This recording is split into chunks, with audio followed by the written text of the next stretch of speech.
Okay. There we are. Riverside, What's dude. up, guys?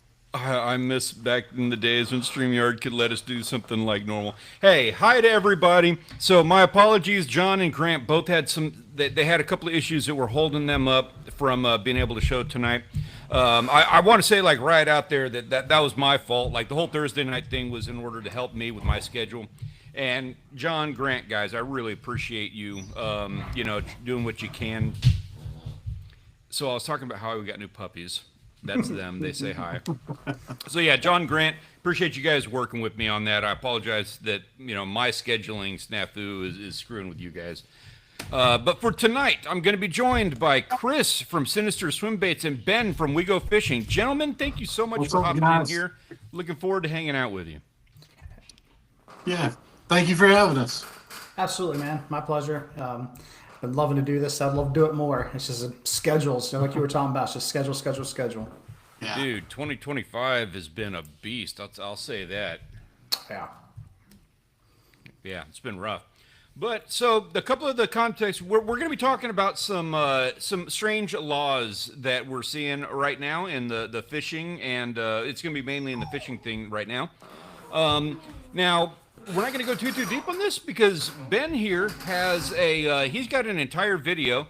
If you want to go into a deep dive on some of this stuff, because it's a little bit weird, at least one of the stories that we're going to be talking about. And Ben, if you want to make a video about the other one, you're going to do it far better justice than what I would do. So I give you free reign to run with both of those. Before we do that, though, before we jump in too far on this, why don't you let everybody know what it is that you do and what it is that makes you so valuable having you here on panel. Chris, tell us about Sinister Swimbaits, man. So Sinister Swimbaits is a company I started about 2 years ago. It's now almost to fruition. I mean, it kind of is. I've got the website up now. I've got the clothing. I've got some sunglasses and stuff. It's basically a clothing brand / bait company. And I'm fixing to launch the first run of baits here in the next week or so. They should be up on the website. I'm excited about it. And then eventually you guys will see me making the big swim baits like this guy here. So that's Nice. so that's what I do, and I just I'm making videos for YouTube. I'm getting as many as I can in the bag before I put them up, and then I've been working with Facebook and Instagram trying to share it out as much as possible. It's been tough, but I'm getting there. I'm looking forward to that, and we're going to have some more conversations about that. We did a whole thing a couple weeks ago. I got the dogs like literally pulling on me here. Sorry. So a couple of weeks ago we did an entire thing where we talked about lures, and we had Chris on. We were talking about that, and we're going to be talking more about it in the future. Ben, tell us about We Go Fishing and popping corks. Yeah, we go fishing. My wife and I, was kids. Now I got two in college, so not so much on the channel anymore. But my youngest one still is. And so yeah, Karen and I love to go fishing. We do a lot of saltwater fishing. And then about a year ago, I started making popping corks here at the house. And my mother-in-law gifted me a 3D printer, and I was like, I don't know what to do with this thing. So naturally, what do? You start figuring out how to make baits. So I started making popping corks. They've been really successful. Got them in several stores now. Nice. Got them a couple of different colors. I don't have all the colors. This is the newest one, the pink color. Just came out. And of course, you got breast cancer awareness. Breast cancer awareness, yeah, and of course, you got traditional orange. But I will reveal this. This is going to be the next prototype. You ready for this? Nobody's seen this yet. You saw it in the video if you're paying really close attention, but this is going to be my baby. I like where you're going with that. This cast, I modeled it after a bullet, and it cuts wind. You can cover so much water with this thing, and it's going to be absolutely incredible. I think this one's going to be a game changer. So I had the privilege of being able to, guys, please, seriously. I had the privilege of being able to use one of your original popping corks. And I haven't done a lot of trout fishing since, and that's a fail on my part because it's high up on my to-do list, and it's just such a hard, weird thing for me to be able to go and do. But I've got the whole thing planned out, and I want to do it. However, I was able to use your popping corks for a couple of videos that I did do, and I got to say, like the casting on that was just chef's kiss. I was able to cast further with your popping corks than I was anything else. And you know how it is for speckled trout. Popping cork is just wonderful. Like, and the way that you have it shaped, I could see the R&D that you put into that thing to make it the quality product that it is. So I I'm appreciate a fan. that, sir. Yeah, this one here. The only problem I'm having with it is you cast it too far. Like you can actually cast it beyond poor what you can shrimp. see it. Yeah. So yeah, that's been the problem, is casting it further than what you can see it. But it's Now it's I'm sorry, I didn't mean to interrupt. I was just gonna say, for somebody who doesn't know what a popping cork necessarily is, or doesn't know, like, can you explain to me a little bit more? Because I've never seen those before, but I don't do saltwater. yeah. Basically, think of it like a fish call. Okay. You're basically calling the fish in when they hear that rattle, and on the top of it, you see it's got like a concave top, and so that imitates fish hitting the top of the water, and then it's got the rattle inside, so it's got like a bait fish sound when it's smacking in the water, and shrimp sound as well. So the whole idea is calling the fish in. They hear it, then you catch them with the either a lure or a shrimp or whatever you got underneath the popping cork, but that sound is what they're keying in on. I see. So it's like a popper basically for bass, but Yeah. but essentially with a live bait behind it. So they're keying in on that, and then they see the bait and they hit. That's exactly it. Yep. Okay. Yeah, that's cool. Yeah, we use them a lot here in Texas. Our water's like stained and muddy. A lot of times it's stained and muddy, but if you go to like Florida, the water's so clear that they say popping corks may not work the best in all the situations. So really, because the water's got that stain in it, it helps the fish just find it easier. Would be. Okay. Yeah, that's cool. Yeah, so that's been the R&D and the development on them, but Nice. and it's been a ton of fun. So I love 3D suckers. printing. yeah. My think I know this is off subject from fishing, but my thinking on 3D printers is everyone's going to have one in their house at some point in time. Yeah, You can do everything with them, and they're so easy to use. they are. Yeah, it should be. I mean, it's something that's just like, you've got a microwave, you got a fridge, you should have a 3D printer. Yep, I think it's going to be the appliance. Yep. There's been a couple of times, like I hit you up, just kind of asking about it, and then I failed on it. There's been a couple of things that I need manufactured that it's stuff that I can buy for $100 that would require 25 cents worth of material to make. Yeah. Yep. And that's what it's for. And that's why I say I think it's going to be an appliance. It's all it is, guys. It's going to be an appliance. And with robotics, I think eventually with AI, you're just going to be able to talk to it and be able to print up what you want. It's going to hit the that's internet. gonna It's be- going to find the pattern. That's going to be really interesting. You're right. 10 years from now, with AI being what it is, and advancements of technology with the 3D printers themselves and the stuff that they're able to use in those, that's going to be really interesting. Yeah. Yeah, it's going to be good. All right.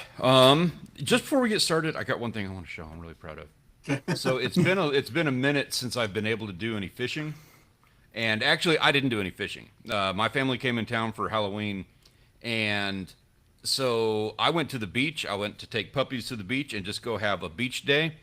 And I did not do any fishing at all, but I was able to film a video courtesy of this guy right here. Thanks to Peter and my dad who toughed it out, and they actually put in work. Oh, nice. There Oh, you wow. go. What that measure out at? 42 and a half. Oh, he beat me. Oh, Yeah, that was my sentiments exactly. He beat me too. That's awesome. that's nice. That's beautiful. Where Yeah, it were was they a at? good San one. Padre? This was Fish Pass. Fish Pass. Oh, right on. Yeah. Yeah. We were just having a family beach day. Actually, we'd been talking about going to the beach. I had actually shot down the idea because I thought the weather was going to be bad. Turned out it wasn't. And we had been up till like 4 o'clock in the morning because I hadn't seen my brother in a couple of months. So we were hanging out, had a little fire going at my parents' house. And we all have new puppies. So he's got one too. Had some in the pictures there. And so we were at the beach just having a beach day, and I was just like, you know what, I'm taking today off. I'm not going to do any fishing. I didn't even bring my fishing rods. My dad and my uncle were out there doing their thing. And it was a beautiful day, so I was filming. I was just enjoying it. And then they started to catch some fish. And I was like, they're catching fish. I've got to get it on camera. And I'm working on that video now. It's going to be a good one. So I'm really proud of that. Fish Pass is, I know this is a local thing, but Fish Pass is underrated. I really do think that. I'd like to keep it that way. Exactly. Yeah. We're not going to point it out on the map. We're not going to point it out. I can share that out. It's underrated, but it's also tricky. So many people, Yes. they what they do is they go and they walk out on this jetty and they go fishing, and I'll pull up a map of it because it's Oh, you're just going it's to let an all the goods go interesting now. setup. I'm going to dive right into it because it's actually Fish Pass is a fun conversation. I think. The best fishing day that I've ever had on the beach was at Fish Pass. I could see that. Actually, it was one of our original videos that popped off was Fish Pass. Yeah. Oh, that's cool. One of my better ones was Mustang Island, and that was mostly at Fish Pass. Yeah. So I'm zooming in here. Go ahead. No, I was just going to ask, you're showing. Okay, you're showing where it's at. Nice. Yeah, it's not like it's a hidden spot or anything. No, it's not. It's not a secret. People just don't know how to fish it. Yeah, that's exactly right. Why did you do that, Jimmy? And part of it, I think, is because Fish Pass used to be a cut through, and when it got filled in, it changed it, but it still has the guts if you know where they are. Yeah, Nice. so this is what he's talking about here. So Fish Pass originally back in the 70s, I think, or the 60s is when they cut it. And it was a pass so that people could get from Corpus Christi or Port Aransas or anywhere in this bay system over here. They could cut through right here and get out into the Gulf of Mexico. And it was a pretty shallow, pretty small little cut. And they didn't make the jetties long enough, and they don't dredge it or anything. So the whole thing filled in. I think it took it like 12 years to fill in. Like it was filled in by the 80s. It wasn't long. But the thing is, because like if you look at this, so it all filled in, but because it's got these two jetties here, this whole area, it filled in, and it's real shallow. Like you can walk out to about right here. I think it's like chest deep right here on generally speaking. And so what people will do is they walk out on this jetty, and they're parking right here, and they're walking out, and they think that they are, this far from the beach. But they're this far from the sandbar. So they'll literally come out here and they cast off like this edge right here. I see them do a lot. If they're anywhere on the inside right here, or if they're casting off this edge over here, they're casting into like 6 inches of water. And they don't know it. Like they just have no idea how shallow that spot is. What it is there's a couple of holes around these jetties. There's like 2 holes in 2 select spots over here. And that's where the fish are. It's literally easier to catch fish at these jetties. I'm not even kidding. If you walk out into the surf right here, and you're going to have all these guys right here. They're casting towards you. You walk right out in front of them and be annoying, and you fish right there. You'll catch them 10-1 over those guys. Yep. Yeah, I watch them do it all the time. Makes me smile. Yeah.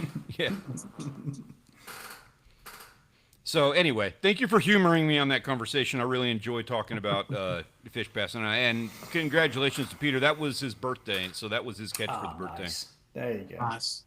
Yeah, it was a good one.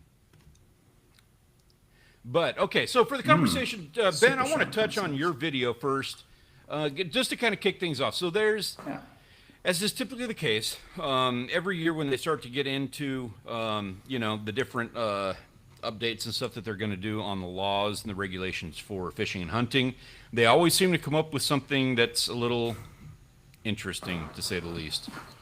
This year, one of the first ones, and one that Ben tackled in the video that he has on his channel, and by the way, there's links for Sinister Swimbaits, We Go Fishing, all of that stuff are available in the description of this video down below. So if you want to go into a deeper dive on that, you want to check out these guys' channels, do all the fun things, I got it available for you down there. So, Ben, you want to kickstart us on this one? Yeah, I'll kind of just give a brief summary, I guess, to kind of just let everybody know where it is. It was actually, I think it was in Island News or something like that. Island Free Press, there you go. And North Carolina, this is in North Carolina, so it's not in Texas. Chris, I don't know where you're located, but this is in North Carolina. Okay. They're putting in a brand new regulation for mandatory reporting of every fish that is caught and kept. Oh, wow. So it's speckled trout, redfish, flounder, and they have 2 types of trout there. They have weak fish, which sandies, and then they have the speckled trout. And if you catch and keep any of those game fish, it's mandatory reporting for anything that you catch and keep. What I did not see in the article is I have no idea how you're going to enforce that. Like, Yeah. that was part of it. Like, I don't know, but my concern was all these agencies they run in the same circles. They test pilot stuff. There's always those sort of programs. So my thinking is like, is this going to be something that we're going to be dealing with in the future? And that was exactly my concern when I first saw this, and not just when I saw it, but especially like after when I first saw it, that's immediately where my head went. And then I saw your video on it, and I was like, yeah, okay, so we're on the same page. I'm not the only one who's thinking that, and I'm pretty sure it's pretty common for anybody who's out there seeing the same thing. The thing about this entire conversation isn't so much that, okay, North Carolina, who cares? North Carolina can do what they do, and what they do, red drum and flounder and bass, it's a little bit different over there than what we have here in Texas. However, when they go and instigate a weird law like that, there's always that potential. We've seen it before where they want to, other guys are like, oh, we could do that too. Yeah. And when it starts jumping ship into over areas, that's where it becomes a real weird situation. Well, and also too, like you said, like how are they going to regulate it for one, but then two, is it going to extend over into not only saltwater but freshwater? Will it extend over into like what regulations are like? Will it change everything up? There's a lot of questions there because that's kind of to me like to report every single fish like. And I get like there's reports coming out every year that like the numbers of fish are dwindling in the ocean, but for me it's hard because like then when you look at scientists and they talk about it, they say we've explored less than 10% of the ocean. So then how do we know that these fish numbers are disappearing? Yeah, It's like, and Chris, to that, in the article, they said that the mandatory reporting goes all the way into Wake County and Chatham counties. I lived in North Carolina for a few years. That's literally the middle of the state. oh wow. So any of the tributary rivers that come down, all of the where there's striped bass, I think striped bass is one of the species too. So anything that's in those rivers, Will have to be reported. Mm-hmm. Wow. I just don't know. Go ahead. I'm sorry. I was just going to say, like in this state, I live in Oklahoma, and so in this state, I can't remember what it is for game wardens here, but it's only like 270 something for the whole entire state, or 250. I could have those numbers off. Don't quote me on that, but it's not a very large number, And so who's gonna do the regulations on that? Like that's crazy. Exactly. That's what. Yeah, I don't know how it's enforceable, but Yeah. Well, that's the thing. It's not going to be 100% enforceable, but from having been pulled over by a game warden here and there in the past, I'll tell you how that goes down. Is just they've got the one game warden who's sitting there at the dock, and he's just checking 1 in 3 boats as they're coming through, and he can't check them all, but if he checks you, you better be one of the guys who reported it, right? I mean, they would be able to look at your license and be able to see what you reported for the day. Well, I assume. Now, I mean, with that in fact in place, now he would be checking everyone. It's not 1 in 3 boats because technically, if he's, he could potentially check everyone coming in. Well, what? It's possible, I guess, because they were talking about it. I don't remember if it was this one or the next story, but they were talking about how in order to even try implementing these, they needed to have new technologies. And when I hear that, all I hear is like new technologies. They're handing them all tablets with GPS. Yeah. And so that they can just sit there and maybe check your boat registration versus your fishing license or something. I mean, well, even here in Texas, we just all went digital. So all of our licenses are digital, and we've already got tagging systems, as was mentioned in the chat. There's already tagging systems out there, so it seems like this is going to be a logical. I mean, if I'm looking at this, if there's any positive in it, okay, maybe it gives them a better estimate of hatcheries and fishing conservation. So maybe they don't have to do the gill nets and stuff like that. So maybe there's something in there, but just the idea of having to report everything that you keep is just. Yeah. I think the other side to it is where a wildlife officer typically wouldn't have a reason to approach you or pull you over. Now they have undetermined reason, because if you're catching fish at all, you know, they Well, and the can. other thing, Chris, is it was for both recreational and commercial fishermen. Oh So the wow. commercial guys are going to have to record everything they catch. Golly. So Yeah. I'm like, whoa. That's a mess. Yeah. That's awesome because I did. I'm unemployed and I'm looking for employment, and inventory control was one of my specialties in the oil field. So what I hear with that is like, oh, these commercial fisheries are going to need an inventory control guy. I know how to embezzle some stuff under the table. I could embezzle some fish. Ben has a heck of a point here. Mr. Covarrubias, Texas Parks and Wildlife has had a snapper app for a few years now. It seems like a logical step simply to expand it. So to take what's existing, what they're already using, and to that point, like we were talking about, we and I know you just, I don't know, like you just got that hog. We'll be seeing in a minute here. Last year, I filled out my doe tags, and I don't know how that was done in the past. I've never tagged one, but it was all electronic. I wasn't allowed to leave the ranch without going onto my phone and filling out, the catches that I had. And when I hear like the doe tag and all that, I'm used to, like redfish, tying them onto the tail. Yeah. But taking them off the paper license, I've never done one electronically. I guess that's something I have to get used to now. Yeah. Yeah.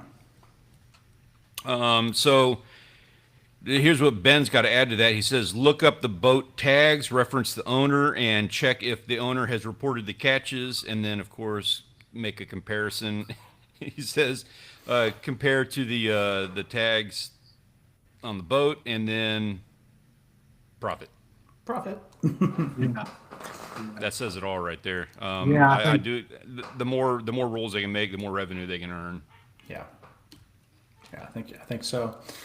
Yeah, it seems like it's just another way, but that's why I was wondering if people would think that it's more government overreach or whether it's a necessary step for conservation.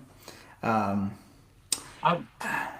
personally believe it's just overreach. I don't think that conservation.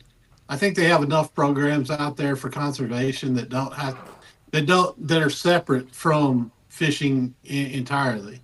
They have to do with the conservations of fish in the ocean and that sort of thing. Well, you know what? Like talking about overreach and profit and everything, this next one is, you're going to get a laugh out of this one. This is hilarious. Vermont is pursuing public access and financial restructuring licenses. And so what this means is basically you are required to have a fishing license in order to go out onto public land. So there's some nuance to it, but if you are hiking, if you are kayaking, if you are bird watching, you are required to have a fishing license. Oh my goodness. That's so really it's not public land anymore. You're just leasing it for the day from the government. Yeah, you know what? Actually, that's a very appropriate way of putting that. yeah. Wow, what is the rationale behind? Does the article talk about any of the rationale behind this? Just Budgeting, they need more money. So I know some people that live up close. They're on the line of Vermont and Massachusetts, and I can say that I can see some reasons why they would have this, for the simple fact of it. Like during hunting season, I can understand completely why they have this, but I don't understand the fishing license side of it, other than it's just revenue. And they are a little weird up there as far as like their laws are a little strange when it comes to some of that stuff. But especially during the hunting season, I've heard from several people that a lot of it's being like really populated up there, and like a lot of the towns and stuff like encroach on a lot of the public hunting land. And so what's happening is these people will build houses and stuff, and then they naturally want to walk their dogs into a hunting area with no orange, no, because they don't realize it's a hunting area. And so now, like, you've got hunters that wait all year to set up stands in these public areas, and they have dogs and dog walkers coming across them constantly in the stands. So that is a complaint I've heard from those guys. So I could see maybe something like this to deter people, but I don't think that's the case. I think it's just a revenue thing. It says right here, Department Chief of Operations in an interview said, for the last 100 years, conservation has been paid for by hunters, trappers, and anglers. Now we're trying to get everyone else who is using and benefiting from these areas to also pay in. Man, but I mean, That's a if I had, dangerous philosophy. yeah, no kidding. I mean, public land should be just that. Hmm. I know that's one of the challenges we have in Texas is there's just not very much public land. Everything's pretty much privately owned, and it was only a few. I think it was last Texas State Senate was talking about privatizing beaches. So if you owned a beachfront property, you owned the beach in front of your property, Wow. and and so you're just like that would just kill public lands. I mean, it's just I can't get my mind around having you already pay taxes, you already pay all this stuff into the systems, and then they're saying, okay, yeah, but now here's another licensing fee. It's just absolutely obscene. Well, and the other thing to that is like they're stating that it's only been hunters and fishermen and wildlife enthusiasts that have paid for those, those things. And we have that here. Like there's an extra stamp or whatever that you pay every year to upgrade, the public land so they can maintain them and all that stuff. However, up there, I don't know that they even maintain. Like I don't know that they have fishery services that drop fish into the lakes. I don't know any of that, but that being said, now you're asking outside people who aren't hunters and fishermen, which as a whole that's a lot broader audience than hunters and fishermen, to be real honest. And so if they start having to pay for it, then they feel like it's part of theirs. And so now what's the next step to that? Is that going to be, hey, we don't want the hunters and fishermen here anymore. We want these more as like public parks, you know? I I mean, think they make too much money off the hunter and fishermen. Like when they're charging you for, they're charging you for all your passes, your boat passes, the be able to launch from the ramp, not to mention the tackle outfitters and the bait stands, and what we're paying in tags and for those state yeah. funded hunts and stuff like that. Yeah. These people are coming out there looking for mushrooms in Vermont. They can kick rocks. You're probably asking the wrong guy about this because I got my live free or die kind of. I get to say this because my brother lives in Vermont and he looks for mushrooms up there. So Okay. That's hilarious. Yeah, wow. I like that comment that was just made there, but is public land really public land? At this point, you would Yeah. say, no, it's not really public land if you're charging me to be on it's it. not public access. No. You can call it public land all you want, but it's not public access at that Yeah. point. A friend of mine pays for a gun club to use a range. Housing neighborhoods have sprung up around the range and now are complaining about the safety hazard the range creates. Nice. There you go. Yeah. There you go. And part of it is I think, and this is probably a larger conversation for another day, I know, but part of it is people have become so detached from the environment that they really Yeah. don't understand the ecosystems. They don't understand where their food comes from. Yeah. They live in concrete jungles. They live in sanitized neighborhoods where there's subdivisions. And if there's a raccoon coming down the street, they freak out. And so I'm just thinking like they're so detached from the environment that when those two things come into conflict, they want to resanitize it. We don't Yeah. want that around here. And You're absolutely right about that. Like, when was the last time you received a meal that wasn't wrapped in package in plastic? And I'm not saying you, but look, it's true. people watching this, especially people who are watching this, and well, we're no longer live. Hi there, and maybe consider subscribing. We appreciate having you here today. But like, think about that. One of the things that I heard this one on the Joe Rogan show, and I'm not one to be going around trying to throw around a bunch of Joe Rogan quotes, but who it was Meat Eater was on there talking to him, and Meat Eater was talking about how and I see this, like, I don't know the effect personally. I haven't seen the effect, but I can absolutely see how this is detrimental to everything. There is no death in your yard, and that's who cares? I mean, yeah, I mean, you clean up the dog poop, and there's there's nothing. You just have a nice little garden, and you keep it mowed, and you're good to go. Throw some fertilizer out there. But and that's all fine. But if you think about that for a second, the ecosystem of your yard and everybody else's yard, and entire portions of the city, there is not a raccoon dying out there. That ecosystem doesn't exist, which means that all of the biological stuff that is normally supposed to get down into the ground and feed the worms, which feeds the plants and the trees, that's not there. Yeah, And I don't know how many human generations it takes for that to become an issue. And of course, we have things like who cares, because we can always just throw some fertilizer out there. But I think it speaks to a bigger problem that is probably going to present itself in our grandchildren or great grandchildren's time or something. Well, and that's It's how you get something these as simple as regulations that. that make no, yeah, but that's how you get these regulations that make absolutely no sense and practical. Oh, Yeah. well, fishermen can just, report everything that they catch and it's fine. And Yeah. and they don't understand how disconnected that is from reality because they don't live in that world. Yeah. Yeah. Well, it's like, Archaeologists in the future, like 1,000 years in the future, archaeologists who end up digging up my house are going to have such a kick out of it because they're going to find so many fish carcasses. They're going to be like, yeah, there must have been an ancient ocean here. I've always thought that when the archaeologists come out, they're gonna find this giant golden beaver and think that's what we worshipped.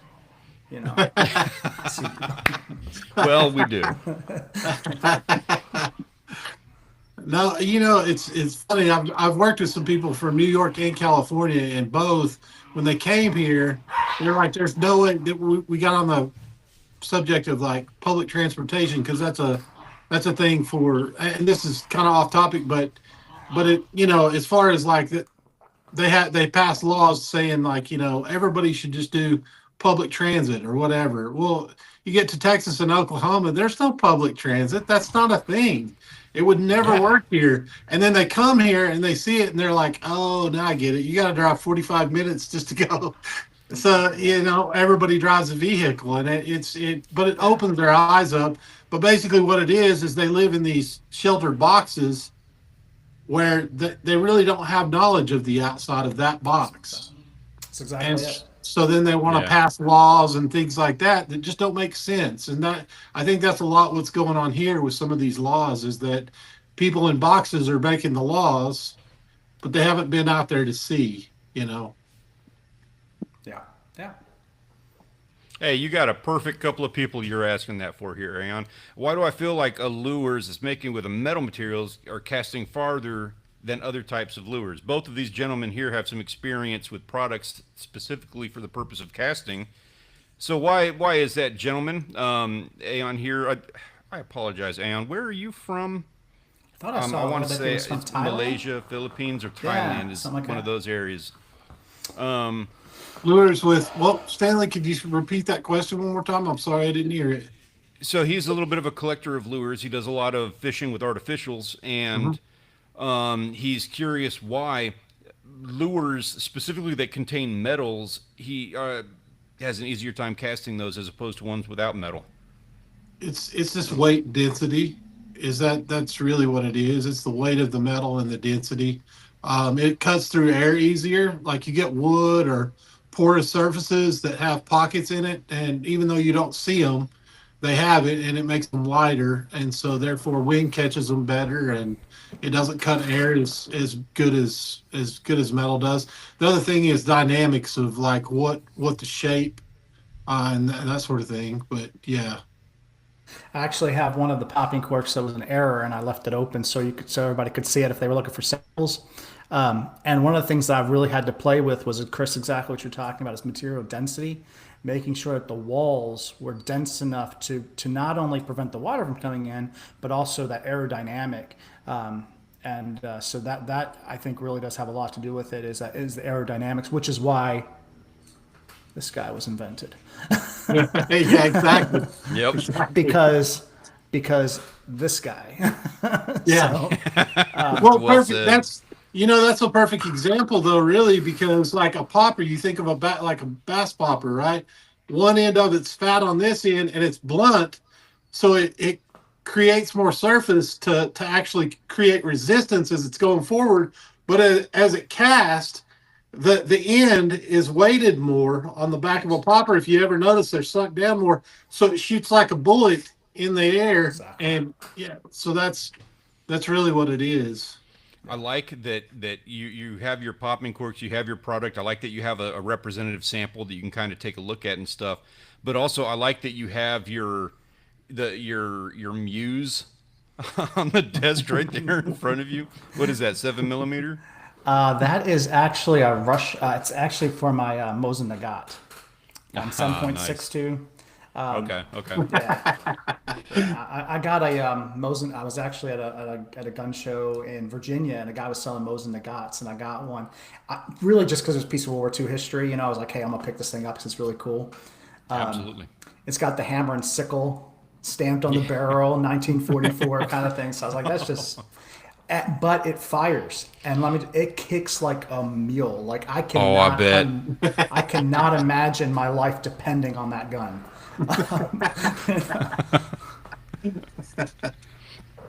I love Yeah, Muslim. they start coming for guns. They're coming for you first. Yeah, this one actually, I don't even, because I would think in some states you couldn't own it because of it's got some Yeah. military, I don't know. In Texas, it's legal, but In Texas, you can go to HEB with that. that's right. Hey, Get the good meat. with the snaps shut down, you may have to after a while. Oh, that's funny. All right, I tell you what. So we're going to table this conversation. We've got a whole lot more. If you want to go into a deep dive on this, you can check out Ben's video. He is at We Go Fishing on YouTube. We got links again in the description of the video down below. Check that out. It is a great video. And do keep up to date with these things. The reason that we have these conversations is because even though this is North Carolina and Vermont, these things spread, and you at least need to be aware of when they have these conversations, and they do have these conversations. You can be a part of them when they are deciding whether or not they want to do something like that in your state. So be aware, be abridged of what's going on, and of course, make sure to subscribe to all of these gentlemen because they'll give you the inside scoop whenever that's happening. Do my best. As for now, it is that time where we need to check out our photographs of the week. These are all of the photographs that everybody has been sharing in the Premier Fishing and Hunting Discord server. If you are not a member, there's a link to that as well in the description of this video, and you need to jump in there and have a whole lot of fun with this because this is your opportunity to live vicariously through the experiences of all these guys that we like to celebrate who get out and touch some grass. So first things first. Oh, here, okay. I got different buttons to push, so it's confusing. These are the guys who just got outdoors and touched some grass. Beautiful. Gorgeous stuff. And that one on the right, so after our beach day, and I've got this video coming out in just a couple of days, the video where we were at the beach with the puppies and I didn't do any fishing. So we got back, and 30 minutes after we got back, like 15 minutes after my dad pulled up, he was the last one to roll in, we got the hailstorm of the year. And that was the aftermath. You got caught in that. Yeah. I was like, we got it was hit like, hard. was it like 3-inch hail or something? Yeah, it was pretty big. It was. I wouldn't say. I'm not going to say like baseball size, but that would have been the next size up. I saw that video. That was insane. That was absolutely insane. It was just like raindrops, but it was. I mean, It was shredding the hail trees everywhere. It was like monsoon hail. It was the craziest thing I'd ever seen. Is there a new And roof I got in it your all future? on video. What's that? Is there a new roof in your future? Yeah, you know what? Thank God, and we have said our prayers. Roofs and cars were all okay. Oh, wow. Wow. Nice. Yeah, strangely, we were under trees, and you'll see that video. Like that hail was shredding those trees, but being parked under them, I guess, just lessened the impact, and we got away with probably a small handful of dents that nobody cared about. Minimal. Nice. Yeah. I love that Nothing middle. an insurance company would do anything about. I love that middle photo. I like I the way. agree. Yeah, like the way it's set. That is. Yeah, he took some time to get that shot, lining it up with the rod. Yeah, that's awesome. And next up, St. Louis Cards guy. That is a sick photo, by the way. So that's what he did over the weekend a couple weeks ago, just cruising around. That's an That's actual hilarious. vehicle. It's not like a It's an toy actual, Matchbox. yeah, it's not a toy. Yeah. It's him cruising. That's crazy.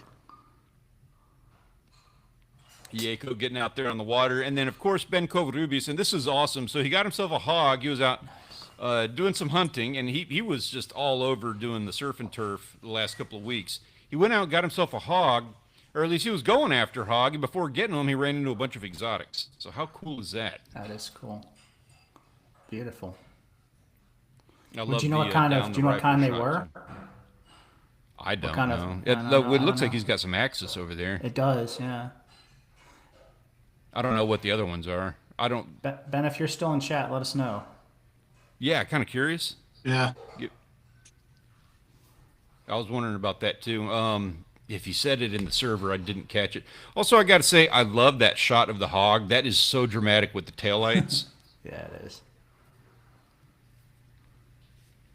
Rad looking shots, man. It's really cool. There you go. Some musky. Yep, Peasty. Oh, wow. He said that that was him finally going XL. I'd say so. That's awesome. Phenom Fishing, I believe he does a YouTube channel. I don't see a whole lot of him in there, but Phenom, dude, man, you need to come and hang out with this guy, especially with the catches you're doing there. I mean, not the top right one, but the rest of them. Not knocking the top right guy. Just I don't know that you might have wanted to have pinkied him, not lipped him. Ben says they were do not shoot animals. Yes, yes. Seen a few of those around. Those are the animals that if you take, you are no longer welcome. Yeah, you're gonna be escorted off of the facility immediately and in pieces. Wow, look at that gar. Gar. Is that a long nose? Long nose, and Long it nose, is yeah. currently the server record for long nose gar. Nice. It's Yep, nice. just That's said a it. big one. Congratulations on that, Marlon. Got a What big is that gar down on the up there. bottom? Is that what kind of trout is that down on the bottom? It's, man, you're asking the wrong person. You guys know better than I, but it's what the rest of those guys are. It's a brown trout? Brown trout, or I can tell if it's that or a brookie. I can't see any. I but can't don't, tell. But I don't see. That's a heck of a trout, though. Either way, that's a monster. It is a good one. He had a few good ones. And my apologies in advance. There's going to be a lot of people who did not get all of their photos in here because there are a lot of photos. We were playing catch up the last couple of weeks, plus the opening of hunting season. My apologies on that, gentlemen. But I did what I could. I fit what I could. Lake trout, he says. Lake trout. Okay, I've never seen one before, so that makes sense. Slam and Those things Smallies, keep good to big. see you. Big trout. Nice. Good ones. Great photos, too. I love this photograph right here. That's gorgeous. Mm-hmm. And Peasty, going XL again. Congratulations on that. You got yourself another good one. Oh, wow. And Kiwi just absolutely destroying it with the stripers. Is that togs too? Yep. That's a ton of togs. That's awesome. Yeah. What is that? That's not a smallmouth up in the left-hand side, is it? I think it is, yeah. I think that is. Holy Yeah. cow! Holy That's a cow! football. That is a toad right there. That's a good one. Yeah, it is. Yeah, that's kind of making me jealous right now, to be honest. You're moving up into the Mounter range. Yeah, That's one you kind of keep in a tank in the backyard and feed them a bunch of bread for a while. right, and then go produce it at Bass Pro. Be like, I caught the record.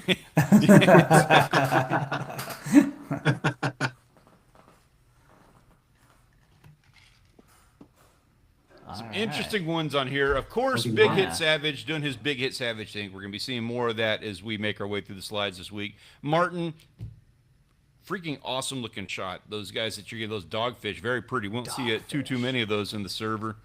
Carlos with a Murray cod. That seems to be his fish, his choice of fish these days. That's awesome. And then, of course, Ben just loading up. And Ben, if you are still in the chat, I got a question for you, man. Is that African Pompano on the Buccaneer there? Because that thing is a stud. It almost This one does right- look like an African pompano. But you'd have to go way. How far? Man, they would have found it gone way off for those. You know what? We got an African Pompano one time at the standpipe that you can see from Really? Fish Pass. Yeah, Really? yeah, inshore. All right, I stand corrected. Well, this was 30 years ago. I'm not going to say that's something that happens these days.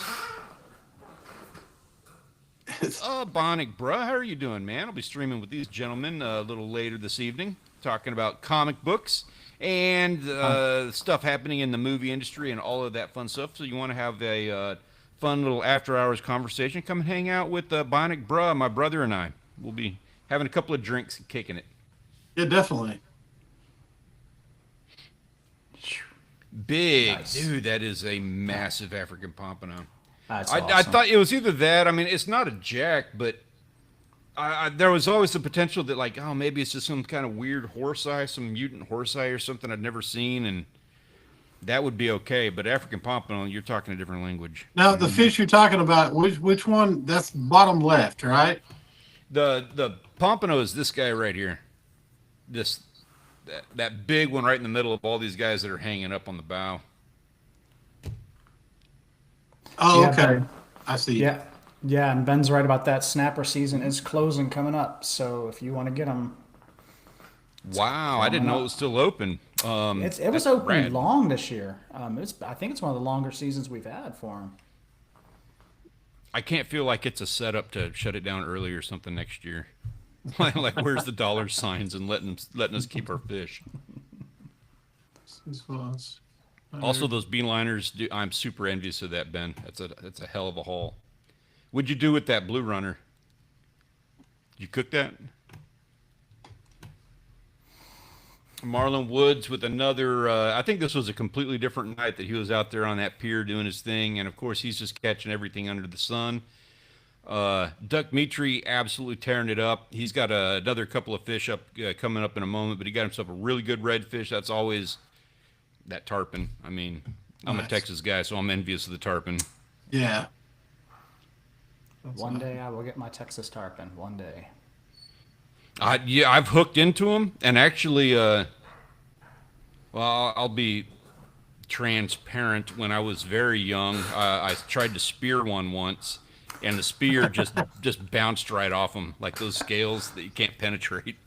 So are tarpon really hard to find in Texas? Is that? They're around, but they're finicky, and it's like you got to get really clear water conditions, which only happens like maybe 6-8 times a year. They didn't used to be. They were very much overfished here. Yeah, Kind yeah. of decimated. But they are making comebacks. We are seeing a lot more of them. Good on you, Ben. He bled him out. He bled the blue runners. Everybody out on the boat. Going to cook them up next weekend. Good on you. A lot of people don't do the blue runners, and there's nothing wrong with them. They're totally fine.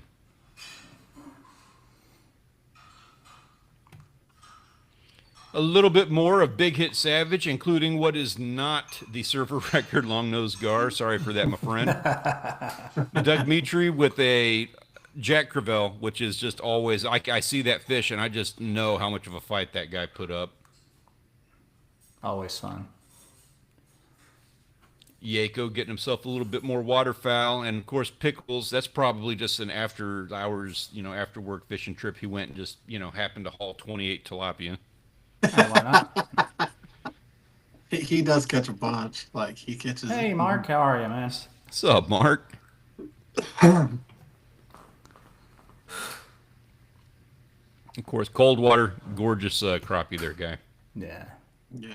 Got a few more sitting over here, plus that nice perch like that. Oh, I love that picture of salmon. Salmon? Yeah, Salmon? so I don't know the full story on this, but that jaw, Yeah. is that normal? I don't think so. I don't know.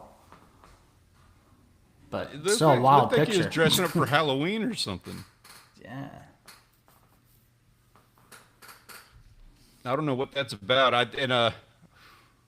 think I'd still eat it.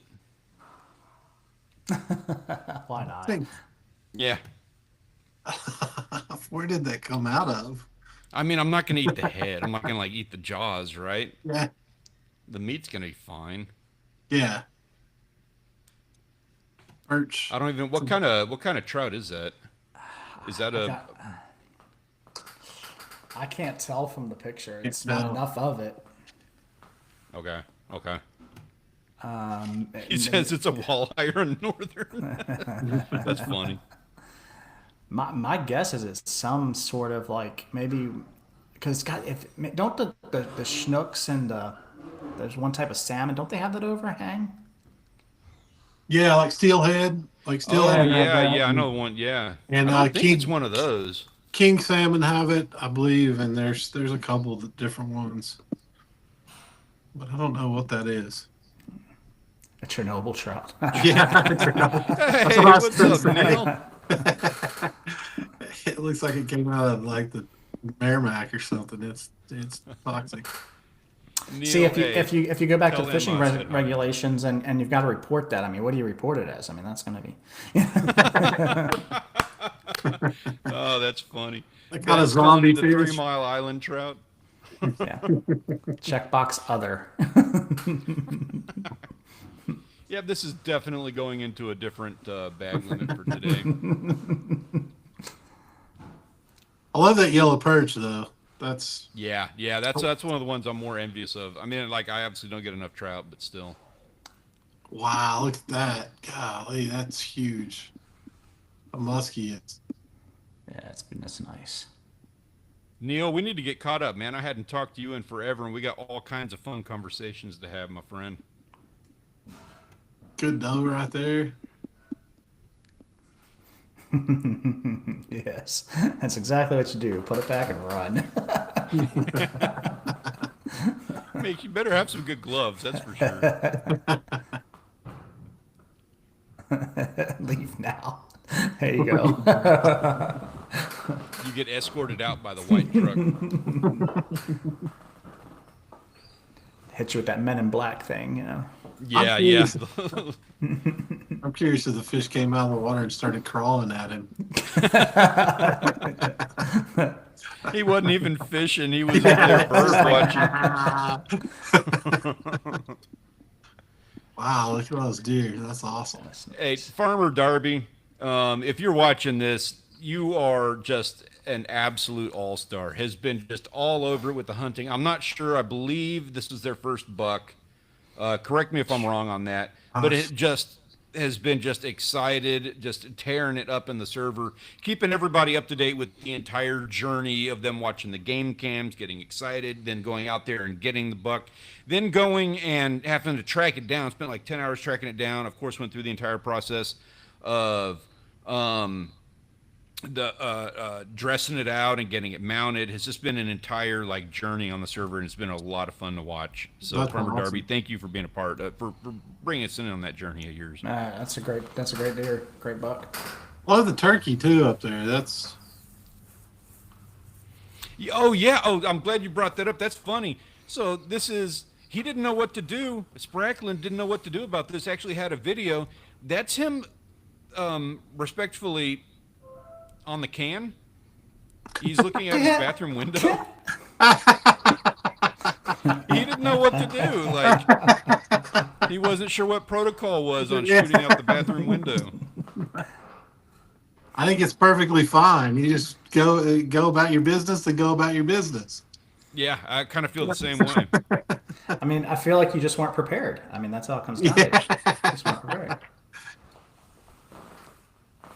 That's one heck of a My turkey. guy tool. Neil here. So Neil does he does a YouTube channel called Urban Van Life, where they cruise around. He spends a lot of time working on his van that they, I mean, for all intents and purposes, they live out of this thing. So they cruise around. They show the world everything that they're doing. They're in Scotland right now, and he says he's sitting here on the outdoors live crew live stream going on. He's got 4 deer outside, but they don't shoot them over there. We appreciate that. That's fine. But I just want you to know how tasty they probably are. I'm just going to say that. Nothing better than a good backstrap. I've heard they're really nice grilled up on the back of like those van grills. You say, You do live in. I wasn't sure if that. I never asked about that. They do live in it. That's so rad. I'm envious of that, man. I'm not even kidding about that. I'm a big guy. I feel well. You're not a small guy, but I feel like I would want something just a little bit more headroom. Those are some well-fed deer. yeah, that's Goodness. a stud. Those are some Jeez. studs right there. Yeah. Yeah, St. Louis Cars guy was saying, so that's not his photos. He didn't want to take credit for it, but they're his friends. His friend is going around the area and taking photographs. So some nice. That middle one up top, that's a stud right there. yeah, thick. Yeah, I like the wideness of the bottom left one though. It's got a good wide rack. A little Joe Rogan looking deer.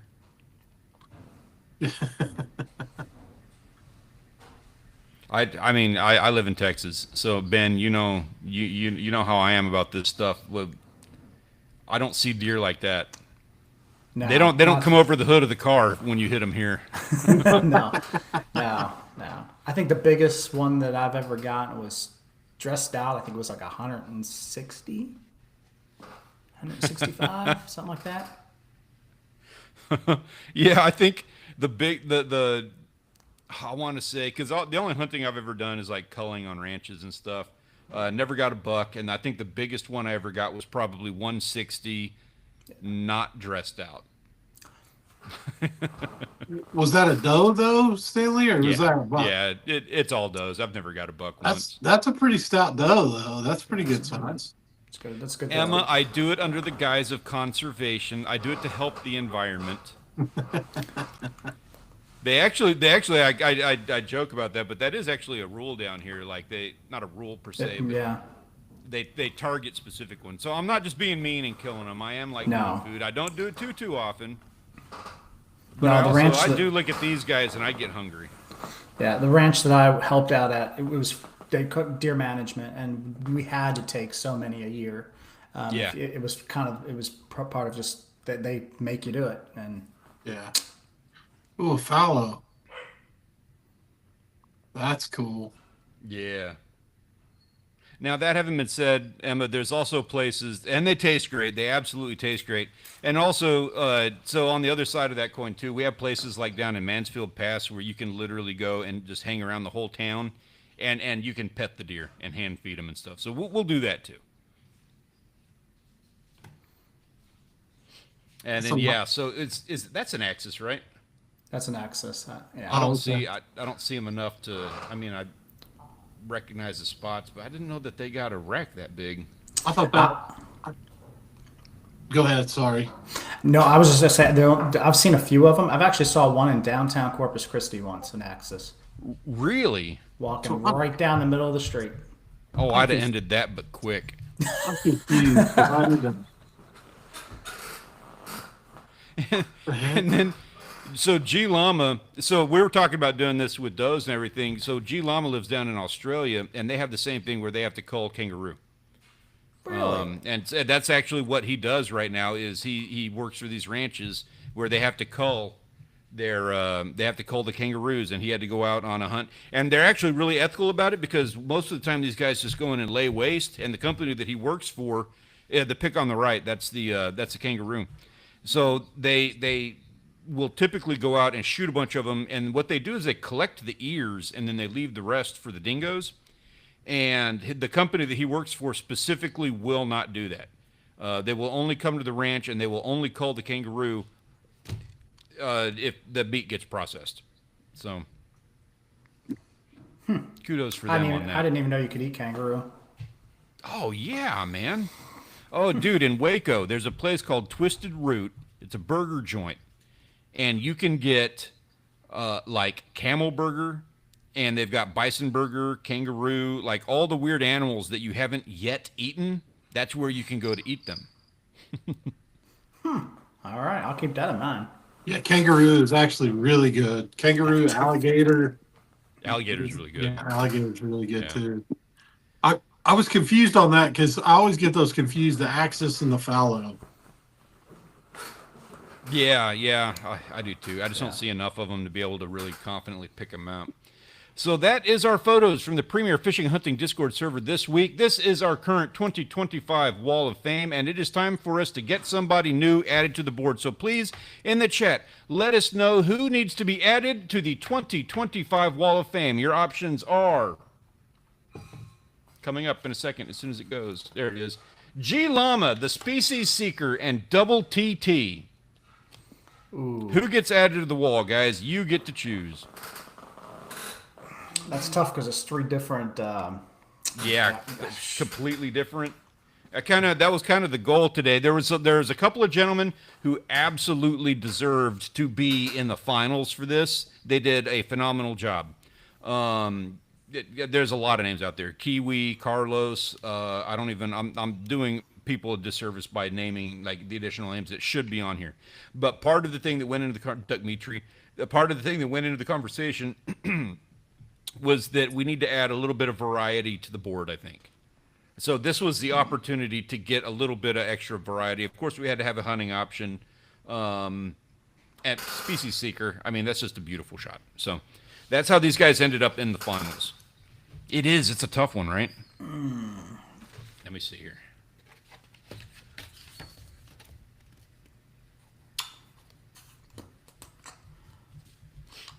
All right, gotta see more votes here. Got 2 votes.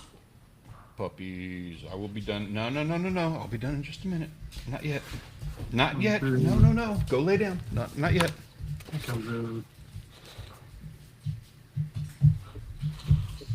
think I gotta go. Andrew, okay, so they don't know about this whole thing just yet there, Andrew. Also, I don't have the cord, but I'm getting it.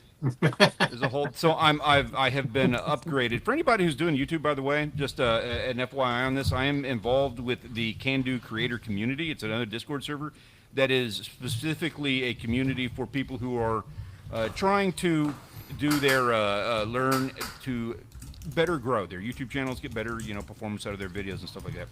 So I'm very blessed to be able to be spending some time over there and working with those guys. They are helping me out improve my little studio setup over here. And if you want in on that, check it out. The KDCC Discord server. As you can hear, the puppies get absolutely ferocious over it.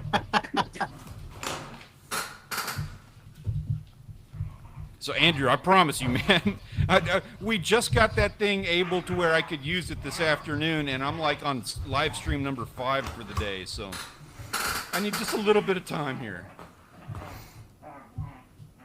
Right. They're tearing up something back there. Yeah, my chair. They're both sitting there yanking at my chair right now.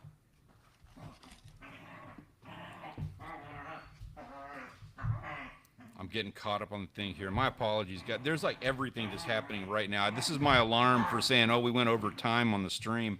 I'm casting my vote for my guy G Lima because I love that kangaroo. They disagree with me on that one. But I think we have ourselves a little bit. What's that?